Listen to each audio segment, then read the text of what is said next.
Hi friends, welcome to my channel. ಇಲ್ಲಿ 2 ಕುಚ್ಚು, ಒಂದು ಕಲರು 2 ಕುಚ್ಚು ಕೊಟ್ಟಿದ್ದೀನಿ. ಮಧ್ಯದಲ್ಲಿ 2 ಬೀಡ್ಸು ಮತ್ತು 1 ಲೀಫ್ ಕೊಟ್ಟಿದ್ದೀನಿ. ಅದು ಕ್ರೋಶದಲ್ಲಿ ಬೇಸ್ ಹಾಕ್ಕೊಂಡಿದ್ದೀನಿ. ಬೀಡ್ಸು ಮತ್ತು ಕುಚ್ಚಿಗೆ ಕ್ರೋಶದಲ್ಲಿ ಇದು ಹಾಕ್ಕೊಂಡಿದ್ದೀನಿ. ಇಲ್ಲಿ ಕ್ರೋಶ ಕುಚ್ಚು ಇಲ್ಲಿ 4 ಕಂಬಗೆ ಒಂದು ಆರ್ಚ್ ಮಾಡಿ ಒಂದು ಕುಚ್ಚಲ್ಲಿ 2 ಕಲರ್ ಬರೋ ಥರ ಕುಚ್ಚು ಕಟ್ಟಿದ್ದೀನಿ.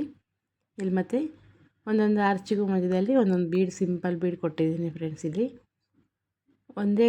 ಒಂದೇ ಕುಚ್ಚಿಗೆ 2 ಕಲರ್ ಬರೋ ಥರ ಮಾಡಿದ್ದೀನಿ. ಇಲ್ಲಿ ಇದು ಕ್ರೋಶದಲ್ಲೇ ಇದು ಮಾಡಿರೋದು, ಮತ್ತು ಇದು ಅಷ್ಟೇ ಕ್ರೋಶದಲ್ಲೇ ಹಾಕಿರೋದು. ನೋಡಿ, ಚಿಕ್ಕ ಚಿಕ್ಕದು ಆರ್ಚ್ ಥರ ಕೊಟ್ಟಿದ್ದೀನಿ. ಅದರಲ್ಲಿ ಡಬಲ್ ಆರ್ಚ್ ಕೊಟ್ಟಿದ್ದೀನಿ, ಸಿಂಗಲ್ ಕುಚ್ಚೆ ಕೊಟ್ಟಿದ್ದೀನಿ ಫ್ರೆಂಡ್ಸ್. ಇಲ್ಲಿ ಬಂದು ಸಿಂಗಲ್ ಆರ್ಚ್ ಕೊಟ್ಟಿದ್ದೀನಿ. ಆರ್ಚಿಗೆ ಫುಲ್ ಬೀಡ್ಸ್ ಕೊಟ್ಟಿದ್ದೀನಿ. ಮೇಲ್ಗಡೆಗೆ ಫಿನಿಶಿಂಗಲ್ಲಿ 2 ಕುಚ್ಚು ಒಂದು ಕಡೆ ಬರೋ ಥರ ಹಾಕಿದ್ದೀನಿ ಫ್ರೆಂಡ್ಸ್. ಇಲ್ಲಿ ನಿಮಗೆ ವಿಡಿಯೋ ಇಷ್ಟ ಆದರೆ ಲೈಕ್ ಮಾಡಿ, ಶೇರ್ ಮಾಡಿ, ಕಾಮೆಂಟ್ ಮಾಡಿ friends. Thank you for watching.